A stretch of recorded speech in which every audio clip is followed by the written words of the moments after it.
মাধব দাস ছিলেন মহাপ্রভু জগন্নাথ দেবের পরম ভক্তদের মধ্যে অন্যতম।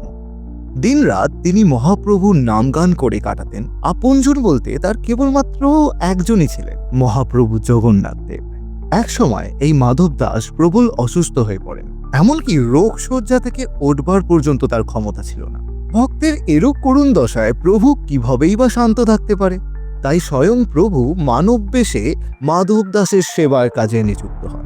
কিন্তু মাধব দাস ছিলেন প্রভুর পরম ভক্ত, তাই প্রভুকে চিনতে তার বিন্দুমাত্র বিলম্ব হয়নি। মাধব দাস প্রভুকে প্রশ্ন করেন, হে নাথ, তুমি আমার সেবায় কেন? আমার এই করুণ রোগাক্রান্ত অপরিষ্কার দেহ কেন এবার তুমি স্পর্শ করছো? আমি রোগ ব্যাধির কষ্ট সহ্য করতে রাজি আছি, কিন্তু তুমি আমার এই অপরিষ্কার দেহ স্পর্শ করছো। সেই কষ্ট আমার কাছে আরো বেদনাদায়ক।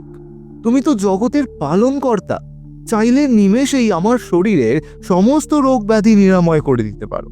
তার বদলে তুমি আমার কেন সেবা করছো?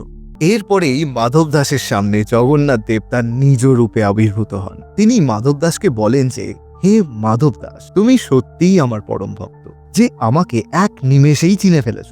তবে তোমার সেবা করতে কোনো দ্বিধা নেই আমার। কোনো ভক্তের পরিষ্কার মনই আসলে তার ভক্তির আসল পরিচয়। তার শরীরের যতই অপরিষ্কার থাকুক তাতে কোনো যায় আসে না।